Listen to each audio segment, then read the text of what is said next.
صرف انجام ہوتا ہے، وہیں آگ دہکے گی۔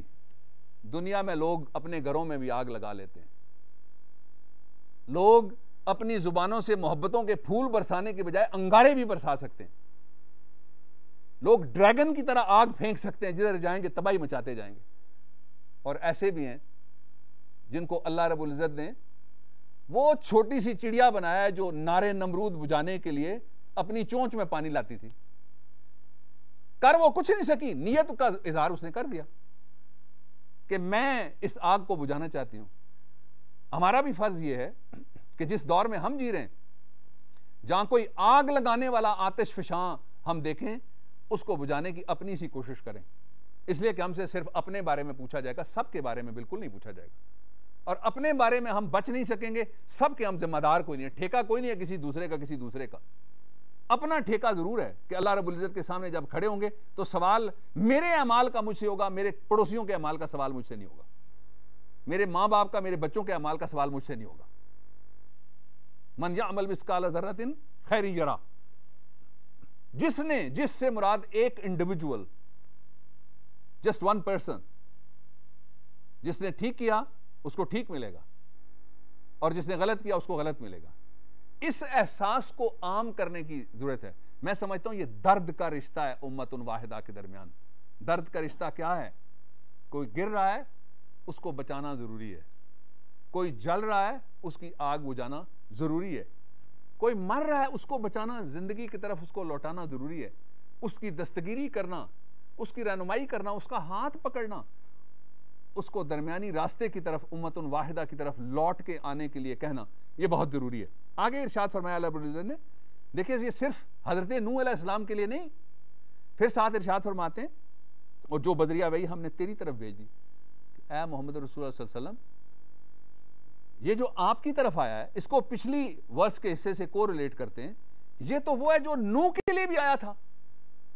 آپ ہسٹری دیکھ لیجئے، درمیان میں آپ سال دیکھ لیجئے، سمے دیکھ لیجئے، لہجے دیکھ لیجئے، لمحے دیکھ لیجئے، قومیں دیکھ لیجئے، وقت دیکھ لیجئے، امتیں دیکھ لیجئے، اور امتوں کو ہادی جو آئے ان کو ہدایت دینے والے وہ سارے دیکھ لیجئے، لیکن تسلسل وننس کا نہیں ٹوٹا، امت واحدہ کی ڈاکٹرائن چل رہی ہے، اینٹی ٹائم سے چل رہی ہے۔ حضرت نوح علیہ السلام کا حوالہ دیا قرآن حکیم نے، وہاں سے شروع ہو گئی، اور پھر کہا کہ جو آپ کو ہم نے وحی کے ذریعے سے بتایا یہ کیا ہے؟ یہ تو وہی ہے جو ہم نے نوح علیہ السلام کو بتایا تھا۔ اور صرف اس پہ بس نہیں کی، اللہ رب العزت نے ساتھ یہ کہا کہ پہلے نوح علیہ السلام کا ذکر، پھر آپ صلی اللہ علیہ وسلم کا ذکر، اور پھر ساتھ ایک مینڈیٹری آرڈر آ گیا۔ کچھ آرڈر ایسے ہوتے ہیں جن کو نہ بھی مانا جائے، کہتے ہیں مان لیا تو بہت اچھی بات ہے، کوئی نہیں مانا تو تب بھی گزارا ہو گیا، جیسا فرض کفایہ ہوتا ہے کہ سارے ہوں تو ٹھیک ہے، اگر نہیں بھی ہوں سارے تو بستی میں سے ہو گئے تو بس ٹھیک ہے، حاضری ہو گئی۔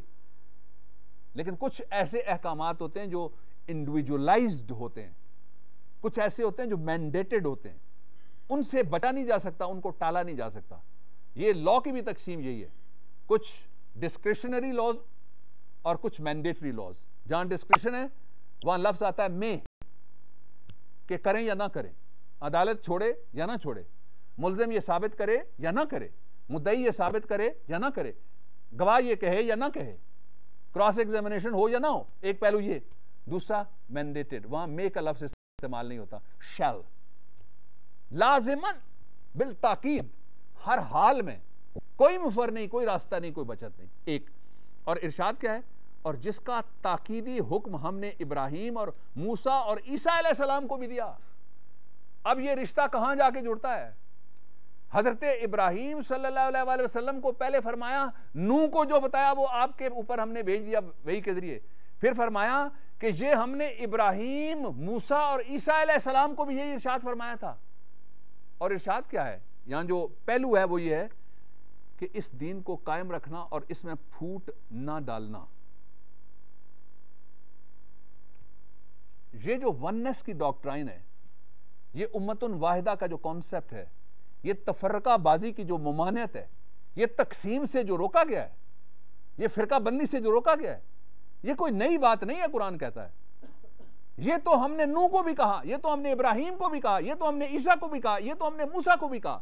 اور اے محمد رسول اللہ صلی اللہ علیہ وسلم، آپ کی امت کے لیے بھی وہی حکم ہے، اس کو تقسیم نہ ہونے دینا، اس کو تفرقہ بازی میں نہ پڑنے دینا۔ اور ساتھ یہاں پہ ایک اور جگہ جو ارشاد ہوا الشورى ورس نمبر 14 میں، وہ جس طرح میں نے پہلے کہا ہر شک کا علاج قرآن میں موجود ہے۔ کھولے بغیر شک کرتے رہیں گے جواب نہیں مل سکتا، پڑھے بغیر شک کرتے رہیں گے ابہام قائم رہے گا، ابہام دور نہیں ہو سکتا۔ ابہام دور کرنے کے لیے ضروری ہے، عادت ہو گئی ہماری، مزاج ہو گیا، بدقسمتی ہے یہ، ہم بحث میں بہت زور لگاتے ہیں، تحقیق کی طرف بہت مشکل سے جاتے ہیں۔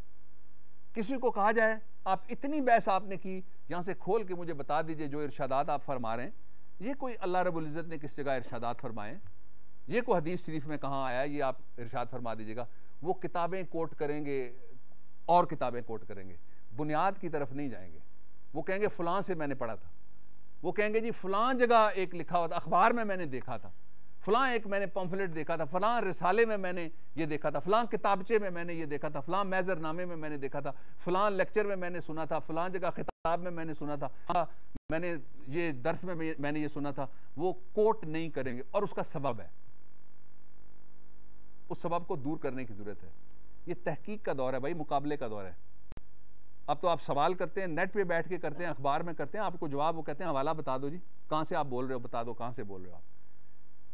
اب جواب سے بھاگا نہیں جا سکتا، اب سوٹی کے زور کے اوپر، اور اب روٹی کے زور کے اوپر، اور اب اقتدار کے زور کے اوپر، اور اب طاقت کے زور کے اوپر، اب بندوق کے زور، گن پوائنٹ پہ آپ نہیں منوا سکتے لوگوں کو۔ اب منوانے کے لیے آپ کو دل میں اترنا پڑے گا۔ دل میں اترنے کا راستہ ذہن کھولتا ہے، دل میں اترنے کا راستہ، روح میں جانے کا راستہ دماغ کھولتا ہے، فکر کھولتی ہے، عقل کھولتی ہے، وجدان کھولتی ہے، معرفت کھولتی ہے۔ وہ راستہ سوٹے سے نہیں کھلتا۔